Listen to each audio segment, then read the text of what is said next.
Just a little background on SR7 to start with, so you know where we're coming from right now. And then James thought it would be a good idea if I contextualised that a little bit by talking about my own sort of history in the marketing communications world and how that's led to us founding SR7 4 years ago. And it is part of a larger continuum that I think you as students in this space will hopefully appreciate. If you want to ask me questions, I've been told, make it as interactive as possible on the way through. So if I say anything that you go, hang on a minute, tell us a bit more about that, I'm more than happy to. SR7 is Australia's leading social media intelligence firm. In a nutshell, what we do is monitor and analyse every single social media platform on a 24/7 basis for companies and government departments and organisations, both here and internationally. The real difference, I guess, between social media intelligence and what you'd know as social media monitoring is simply that monitoring tools are the beginning of the process for us. We have a stool pigeon. Monitoring tools are the beginning of the process for us, not the end. So you'll all know of social media monitoring tools. You probably use some of them yourselves, from Google Analytics right through to Radiant 6 and the more high-priced ones. There are literally hundreds of these tools on the market. But our analysts use these to gather information, and once that information is gathered on very specific topics, the analysts then join all those dots to put together actionable intelligence for our clients, which may be issues driven. It could be a whole range of things, and James will talk more specifically about that in his part of the presentation. So that's where SR7 is now, and as James will show, we were in starting the business 4 years ago, probably about 18 months ahead of the curve when it came to demand for our services. Nevertheless, there's always a risk in doing that. There's always a risk in being first in field because you've got to survive a period where where you're educating a market rather than responding to a market. So we did do that, we did survive, and now we're going through the benefit stage now of being the first in our particular field, both here and in many other countries. My own journey to this point is probably one that traverses many of the things that you will learn about. In fact, it's come as rather a shock to me that I'm now going to be a historical figure in that they're writing a book about the history of Australian advertising, and I apparently feature very heavily in this book, and I'm being interviewed for it, and I hope that that's a good thing. But I started my journey after graduating from Queensland University and into the advertising industry. And I started in that business as a copywriter, and by accident really, some years later, found myself running an advertising agency.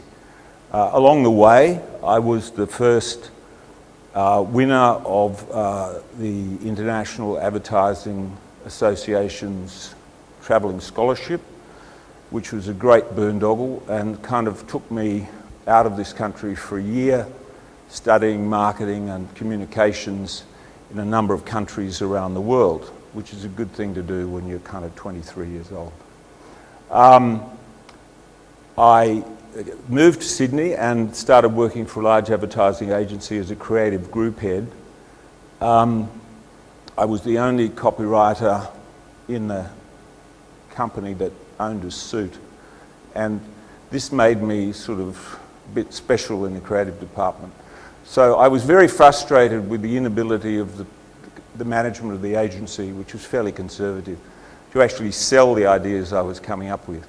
So looking presentable and wearing a suit, I managed to convince them I could go and sell my ideas to the clients better than the people whose job it was, which I did. And this annoyed a number of people in the agency, and the way of getting rid of me, as they couldn't fire me, was to allow me to start my own advertising agency with their money, which effectively got me out of the company and away from the then creative director. That business was quite successful, and during that period I was lucky enough to be able to experiment with a number of techniques when it came to public service advertising, causal advertising, advocacy advertising as they call it now, and political campaigning. And that led to another stage of my interest in the communications process. I then became one of the co-founders of an advertising agency called the Campaign Palace. Campaign Palace was probably it was the most awarded advertising agency in Australia and internationally for a long time. I did that for a number of years. We sold the business to George Patterson, which at that stage was the biggest advertising agency group in the country. Barely exists now, which is a story in its own right. But we sold that business, and I then moved from the Campaign Palace after 5 years to become the chairman of Clemenger BBDO, which is the largest advertising agency group in Australia and New Zealand. I did that for 10 years, and along the way, during that path, I was lucky enough to be appointed as Communications Commissioner for the Sydney Olympic bid, which we were fortunate enough to win. I probably would have got a lot of blame if we hadn't have won it, but that's life in politics, as some of you may find if you get involved in those kinds of campaigns. You tend to get a disproportionate share of the glory if you win. You get a disproportionate share of the kicks when you lose. But Sydney was fortunate enough to win. I guess one of the insights, so after that I started a I did that for 10 years, started a marketing communications investment group, which was buying businesses in the marketing communications space, rolling them up and selling them to people like John Singleton and others. I've done other things along the way. I've been chairman of Sydney Fashion Week. I've been involved in all sorts of interesting things. But most interesting of all was meeting James when he was straight out of Notre Dame. I hadn't had a job, and I said to him, look, I think there's a real chance in this area. Social media intelligence will be the next big thing. And he was crazy enough and brave enough to say, I think I want to be involved in this. So we founded the business, and we are now in partnership with two of the world's largest corporations, KPMG in the financial services sector, and Aon, who are the world's largest provider of risk management services. So we operate in a seamless way with their risk people. A lot of what we do is risk mitigation, social intelligence work. But as I said, James will cover that bit off. I guess one of the things that I've seen over this fairly lengthy period of time is something that is a continuum. And from my perspective, social media in this regard is not a revolutionary thing.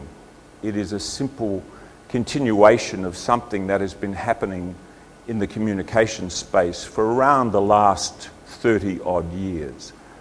And that is the continuous fragmentation and segmentation of markets. There are, in my view, very few mass markets anymore. What there are a mass of micro markets.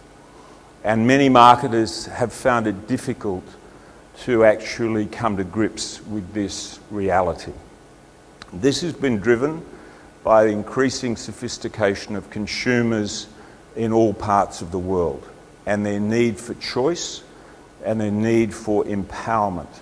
And what has given them that empowerment, particularly over the last 20 years, was first of all the invention of the personal computer, a box-like creature that we all thought was wonderfully revolutionary in its time, but now looks like a very old television set. And from that, the advent of the internet, the advent of the laptop, the advent of mobile devices as being a way to carry internet communication, and of course the ubiquitous iPad, and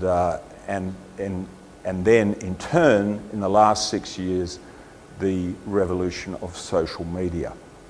Now, if you look at all of those things over a long span, they all become part and parcel, in my view, of the same process. And that process is individuals wanting to control their own information, individuals wanting to control choice, individuals wanting to break out of a corporate mindset. I mean, I was fortunate enough back in 1984 to be in Hawaii with Steve Jobs when Steve Jobs launched the Macintosh.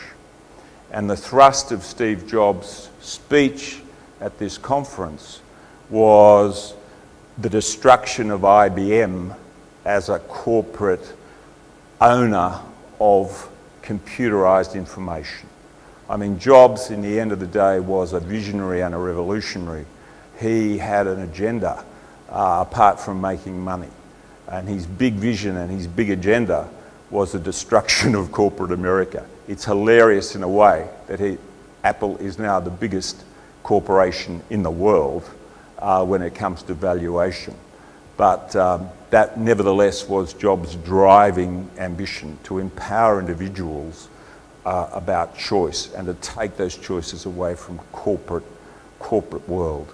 Now, what that has meant for marketers and for people involved in communication such as you want to be is that reaching customers, reaching consumers, reaching stakeholders has become a more and more difficult task, because mass media was an easy thing. And you've got to look at the history of mass media. Why did mass media exist? Mass media existed because mass production happened. And when mass production happened, it created mass markets. When mass markets were created, mass media was created to communicate with them, and out of mass media grew mass media advertising. So, what's happening in that mass media world? Look at Fairfax. Look at all these other companies. They're disintegrating. They're disintegrating because their model is all wrong. Their model is all predicated on advertising.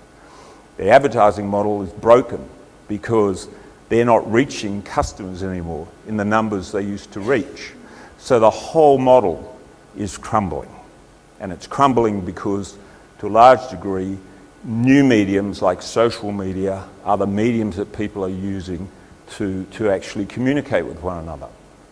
This has created an enormous conundrum for marketers and they're still struggling with it. They're struggling with it because they're moving at the moment volumes of what were mass media advertising into internet advertising or into social media advertising. But it's still advertising. And any research that I've seen shows that it is absolutely and totally, relatively ineffective. Nielsen research shows that 14% of people who use social media, use the internet, are influenced by advertising they actually see on those mediums. 86% of people are influenced by what other people tell them, what their friends tell them. Whether they're real friends or Facebook friends, doesn't matter. What other people's opinions are the thing that really influences them. But you have a model still in existence that the stock market is now really beginning to question when they look at somebody like Facebook and they go, oh, hang on, this valuation, this $100 billion valuation of Facebook, which I think today sits at around 50 billion, it's lost 50% of its value in the last 2 months, is predicated on advertising. But really smart marketers, and you will be at the vanguard of this when you leave here, really smart marketers and communications people will understand that these are not advertising vehicles. They are dialogue vehicles. They are conversations between people. If you can involve yourself in that conversation, then you can play in that game. Think of it this way. This is why advertising on those mediums is ineffective. If I'm having a conversation with you, and we're sitting here together, and we're chatting in a friendly way, and somebody we don't know comes in and sits down next to us and interrupts, what are you going to tell that person? Hey! Okay? Now, that's what happens in social media. Social media is a conversation between individuals. Doesn't matter whether it's being broadcast to a lot of other people, it's basically a conversation between individuals. Advertising has no role in that.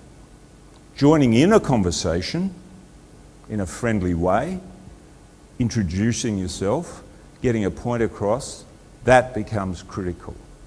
So in my view, if I can leave you with this takeout, I think that when it comes to the new communications world and the new marketing world, the role of public relations will become and is becoming fast the most critical role in the marketer's playbook. Now, advertising for a long time dominated that world. I was there, I was part of it, but I saw, even during that journey, it was becoming less and less and less effective as a means of reaching consumers in a convincing way. So I think you are at a point where this whole marketing, comms, PR, advertising world is being tipped upside down by technology and by the fact that people need to communicate in a totally different way. James and I have often said, our business, 5 years ago, our business would not have existed, let alone the need for it just would not have existed. It has been driven by a change in consumer attitudes, a change in technology, and a change in the way people really communicate with one another, and therefore the need for companies and the need for governments and the need for institutions to understand that that has actually taken place. It's not some far distant event, it's happened. It's already happened. And they're all playing catch up as fast as they can now to try and understand how these things work, how virality works, how Alan Jones can make a totally toxic comment, which is one thing, but then to have 100,000 people within the space of 24 hours say he should be sacked. That's what's happened. That's the difference. These are conversations that people would have taken to the office the next day or the workplace, and they would have talked about it to 10 people. Now they talk about it to 10 million people. And that must fundamentally change the way you will do your jobs as communicators.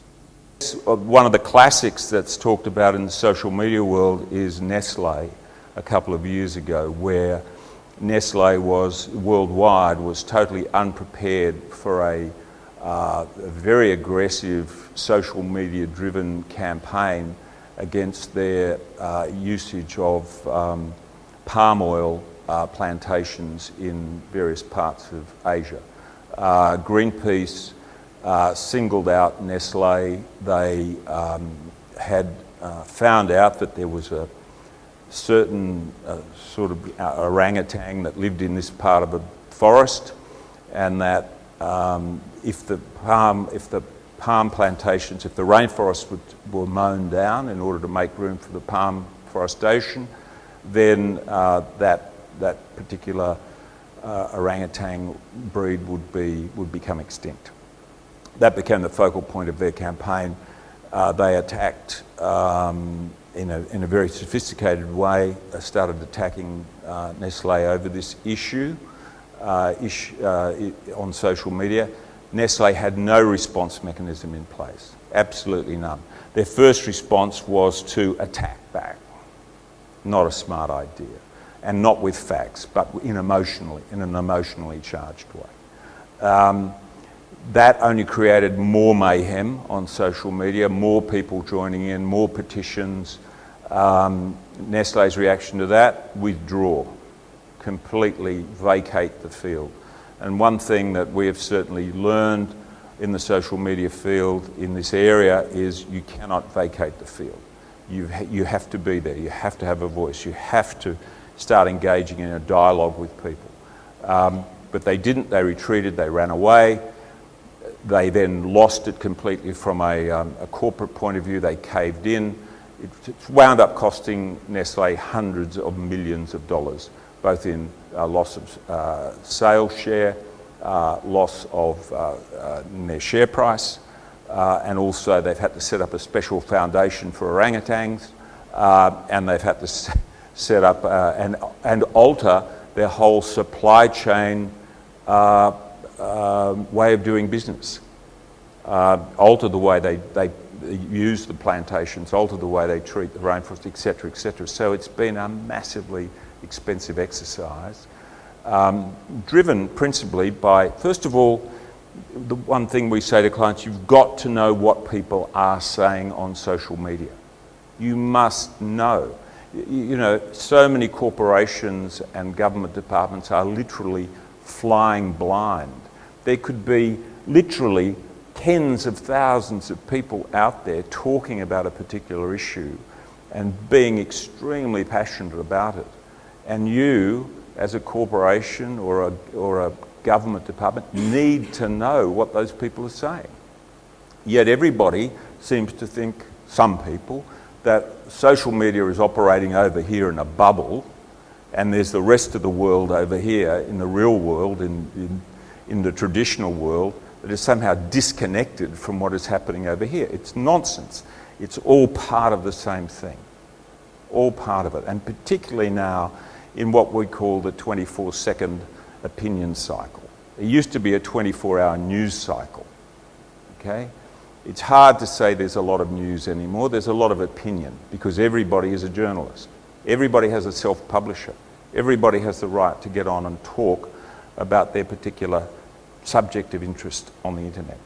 So that has collapsed the whole cycle of news, or what passed as news, into now opinion, which affects news. Most news departments in major media organisations have been reduced by 50% over the last 10 years. You have less and less journalists writing more and more stories in a more and more complicated world. They have no time for research. Where do they go for their information? Social media. That's where they go. Social media is their primary source of knowledge for stories, for research, everything else. So how can it be over here and the rest of the world over here? It doesn't work like that. And yet it's amazing how many traditional comms people still kind of have that view of the world. I was speaking to one the other night at a function, quite well-respected man, and he said, oh, how's the business going? He said, it's been fantastic. He said, oh, you know, I don't know about this social media thing. And I said, what do you mean? He said, well, it's just sort of a fad. And I said, like the telephone, okay?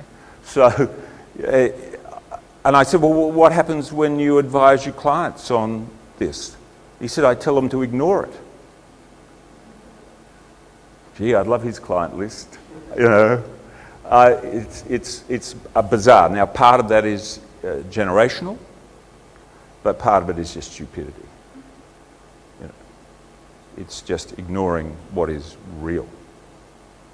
So, but there are lots of stories from David Jones a couple of months ago falling for a hoax takeover, which is all based around an email.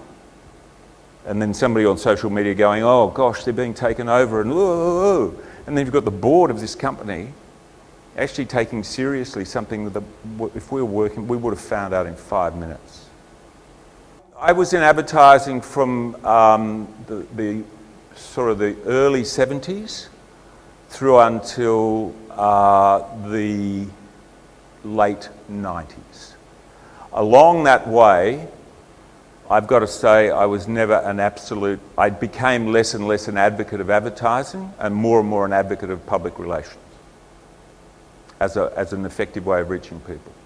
By the time I'd left advertising and started a marketing investments group, the groups I was most interested in buying were public relations companies and other forms of communication, and in its variety of forms. So corporate finance public relations, luxury goods public relations, FMCG public relations, government relations. Those are the areas I really thought were hot.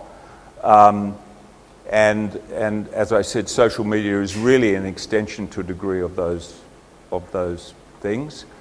It's become a ubiquitous and more pervasive medium for that all of those other things use. I used to say to people for a long time that I got paid to do my hobby. I really enjoy and have been lucky enough to enjoy the exposure. One of the things that kept me motivated was the exposure to many sectors of the economy and public life. And that if you're a good communications person, you got to work with a huge variety of clients, from large industrial companies to computer companies to whatever they may be, political campaigns, etc., etc. And I find that really stimulating. So I think the thing that's kept me vastly interested in this whole business was remaining relevant, understanding why things happen. I think that's a really intriguing part of being involved in the marketing comms process. You actually get insights into why people do things and how things happen to a far greater extent than you do in many other pursuits. So you get to cover a lot of ground. If you've got a mind like that, if you've got an inquiring mind that's interested in how the world works, then I think comms marketing is a really great business to be in. So good to be back.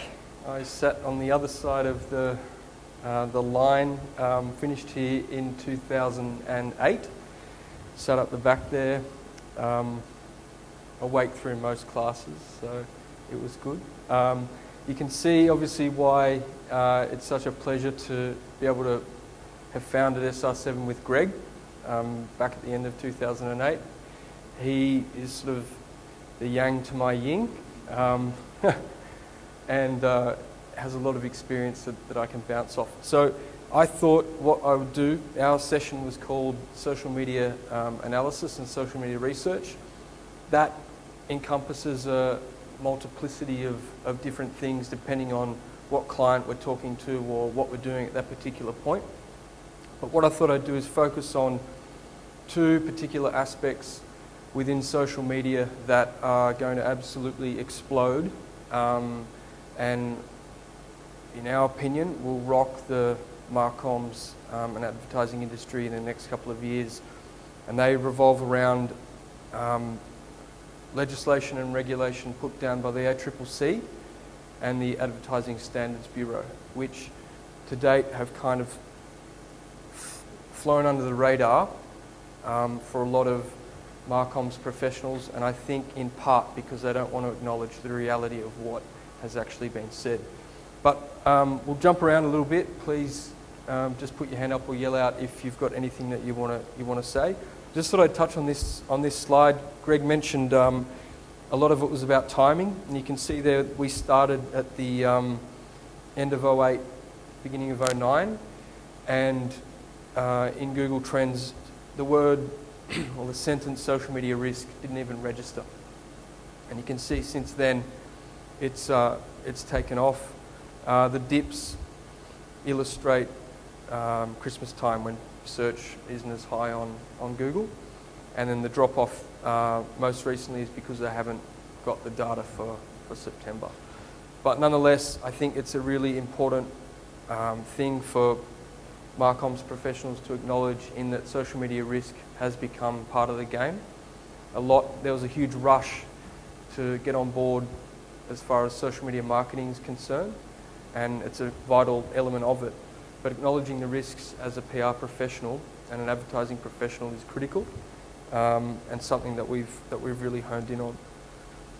So, when it comes to social media research and analysis, that's the anatomy of a tweet. That's what a tweet actually looks like to a computer. And you can see the variety of different bits of information. I know it's a bit fuzzy up there, that actually goes into a tweet and how much can be extracted from it. So you get everything from the location of the person, how many followers they have, their retweets, what's actually being said, content within the tweet. And I think that slide I put there to highlight or illustrate the fact that there is a thin veneer or an understanding of how much information you can actually get out of social media that is important to a public relations firm or an advertising agency or a Marcoms professional. And good practitioners know the limits of monitoring tools, but they also understand how much a human brain or a smart person can start to join the dots and understand what's going on in social media. At SR7, Greg's sort of covered already, but they're the three practices that we look after, which is social media research and auditing, the social media intelligence, which differs to monitoring, which I'll come to, and management and advisory services. What does all that mean? This is just a small little matrix of some issues or things that an organisation wants to overcome, and then the service that we provide for them to help them get to that point.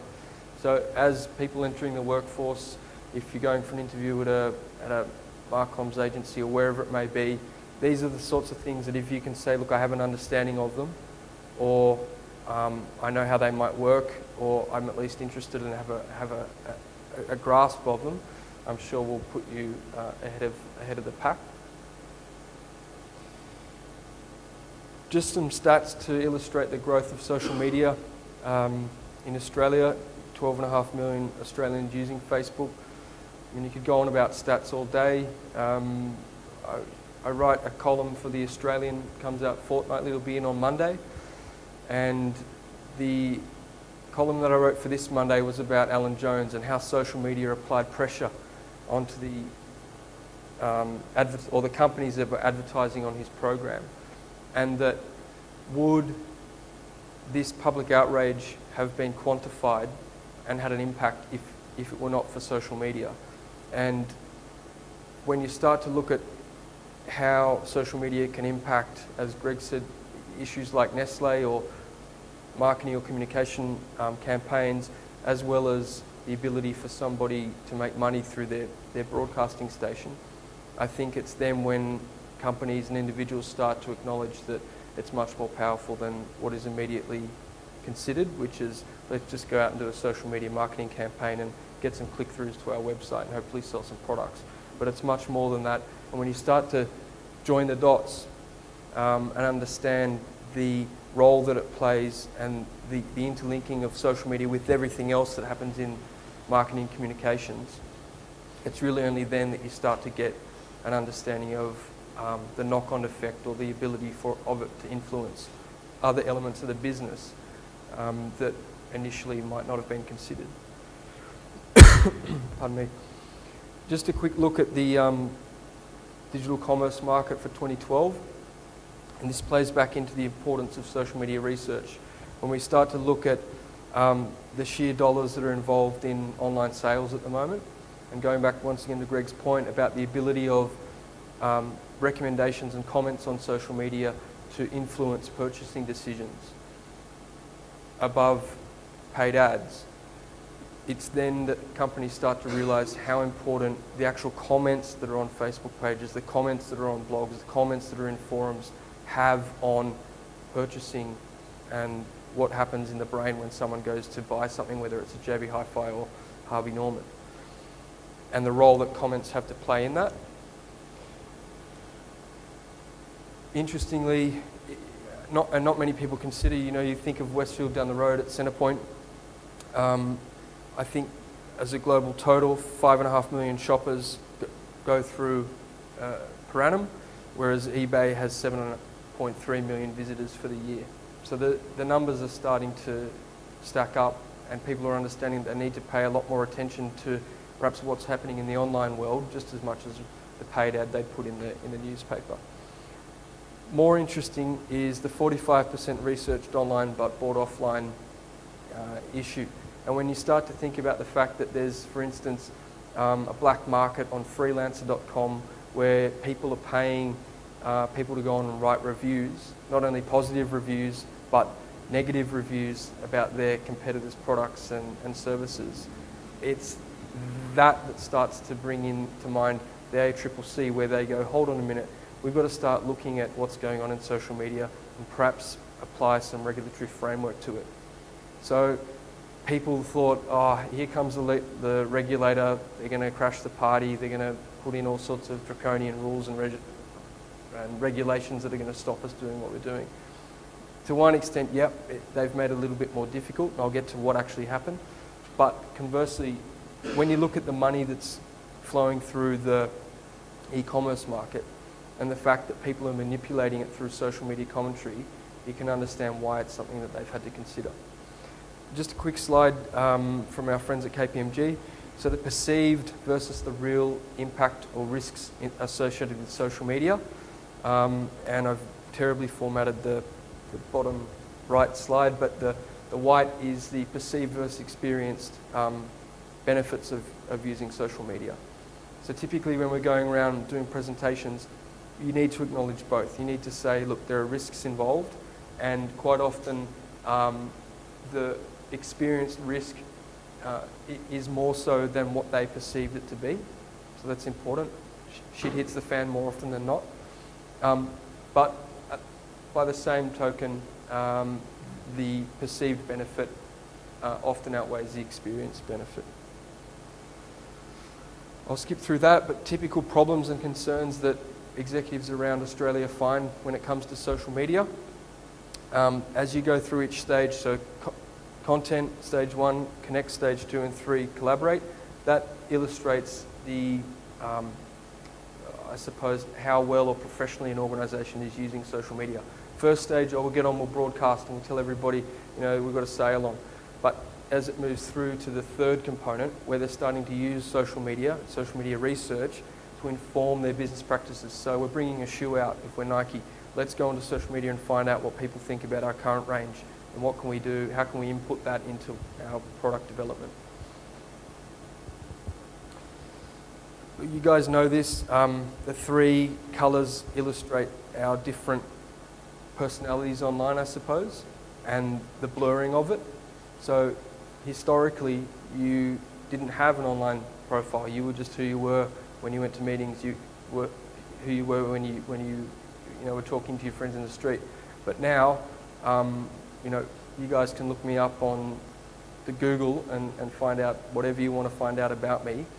And if I've been dumb enough to put a whole load of stupid shit up there, then you'll find that out. And likewise for people when you're going and doing presentations for other businesses, prospects, whatever it may be, looking for jobs, you need to make sure that your online profile is a pretty good one. So that intersection of our online profiles has been the genesis for what a lot of companies have found to be where their problems start. So they've got employees just acting like complete tools on Facebook, and the media jump onto it before you know it. I'll cruise through this one, but Stanford, the use of social media to inform an organisation about 3 different types of risks, so operational, reputational and compliance. So this once again goes to the heart of social media research, not just monitoring it for the number of retweets and Facebook mentions that you get, but what are people actually saying about our business around it, about our supply chain, whatever it may be, and how can we use that to be a better informed organisation. So they're the types of reports that Gordon, who works at SR7, helps put together, and the research that he does, along with the teams. So it's a really innovative, nuanced use of social media, not just considering it for the purpose of marketing. And as PR or advertising or marcoms professionals, if you can start embracing it from that point of view, you're more likely to get heard at higher up the chain and also have a deeper input into how your organisation is using social media. The opinion cycle, Greg covered it pretty well. So the ACCC. So I've got this example and then the Australian Standards Bureau. So what happened was, Allergy Pathway, with this dodgy company that claimed that they had a spray or an allergy fix, and it would fix any allergy or hay fever that somebody had. And in 2009, they got in trouble for producing literature in their marketing material that said it will fix all your problems. So the federal court said, you can't do that anymore, and we're putting a ban on you, that you're not to do this again.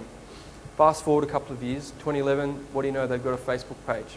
And they think it's a really good idea to allow their customers to go on and comment on their Facebook page. So I'm not sure whether it was someone at Allergy Pathway, I don't know, or whether it happened to just be a really happy customer.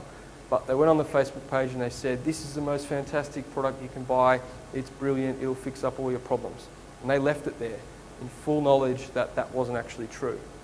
So somehow that made its way to the ACCC, and they fined the company for each post $7,500, and then they also fined the director, and they also told the company to pay all the costs of the ACCC having to take these guys to court.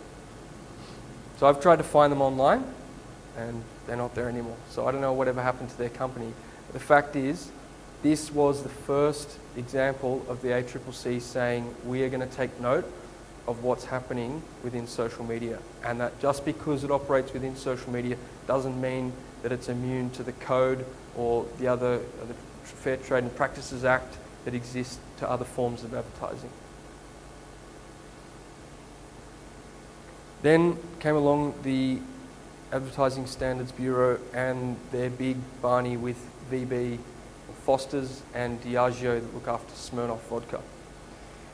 So what happened was the VB Facebook page was very blokey, and the Marcoms manager at VB thought that they would just simply promote and enjoy this blokey culture that was on the VB Facebook page. But after a few comments, it started to spiral out of control and started to house things like discriminatory comments, homosexual stuff, you name it, it was on there, swear words, the whole thing. And somebody put a complaint in to the Advertising Standards Bureau, who then deemed that the comments and the conversations that were on VB's Facebook page were in breach of their code. VB argued that, but we'd cultivated this Facebook page and it was macho and it was blokey and it was just the, to steal a line from the castle, it was the vibe of the page. There's nothing we could do about it. And the ASB said, no, we are now going to look at your corporately owned Facebook pages in any way that we would look at other marketing material that you produce. And for that reason, we're going to slap you with a fine. So the outcome was that Foster's obviously removed all the comments, but they had to introduce daily monitoring of their Facebook page, which to their detriment was a huge cost in, okay, well, what are we going to do now? That becomes a resource issue. And that's one of the most important things that we deal with organisations is, well, where do you get your budget from? How do you shift it from paid advertising into what we want to do in social media? And these sorts of things, like having to monitor and moderate on a daily basis, increase how much resources you need to manage it.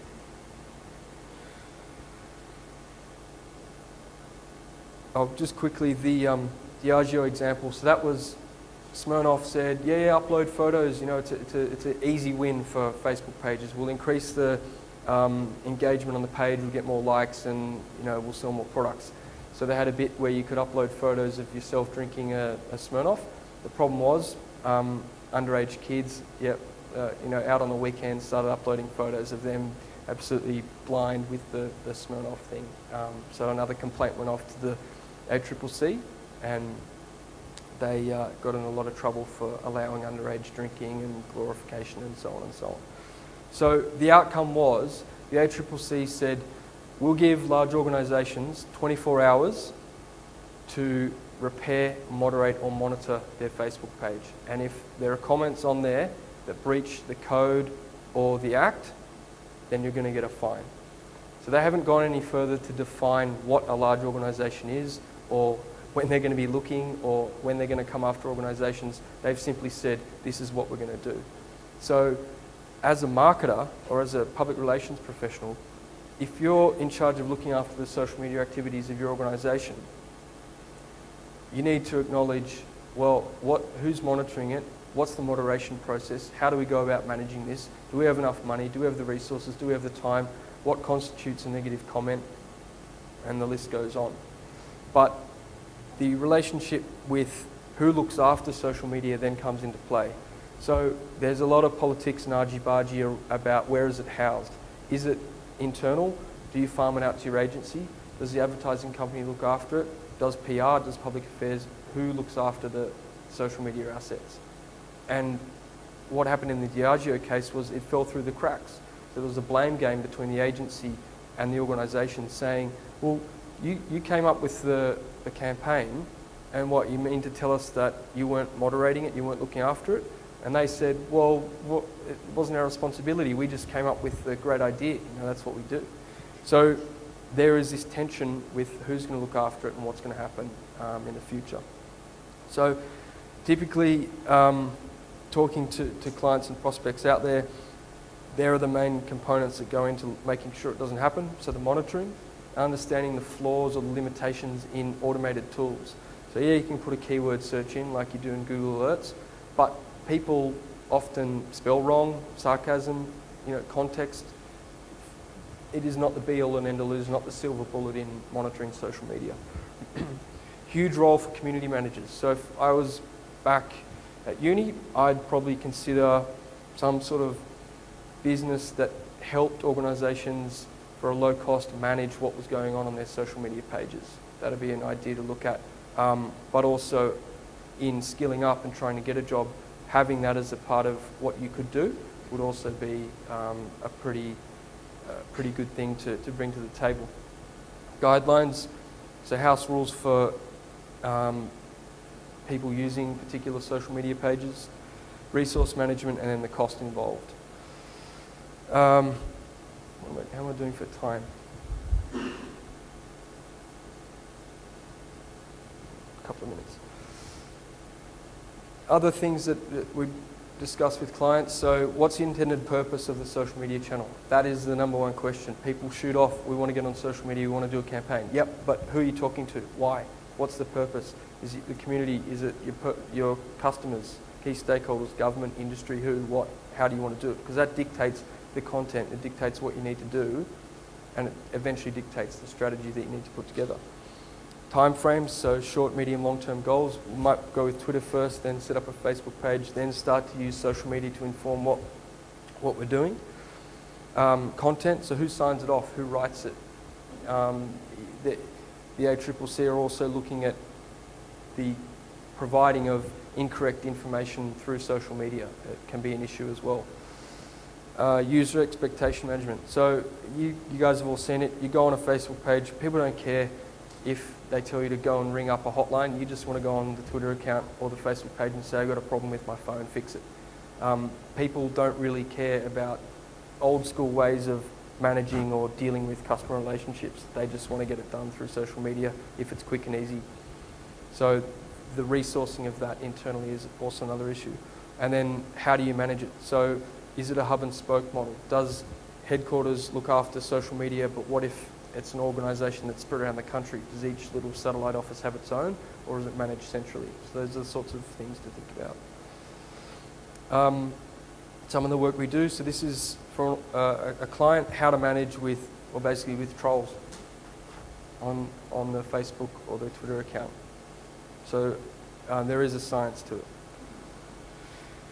Some more science, and I'll finish on this one with our friends at KPMG.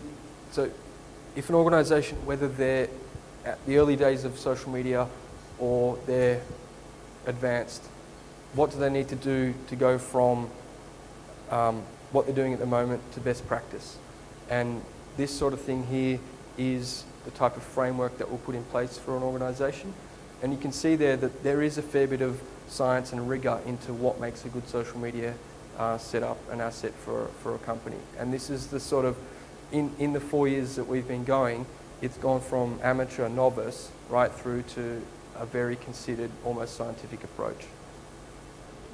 I think for those of you graduating this year or in the next couple of years, you're in a really good spot to go in and assist organisations with their social media because you've grown up with it.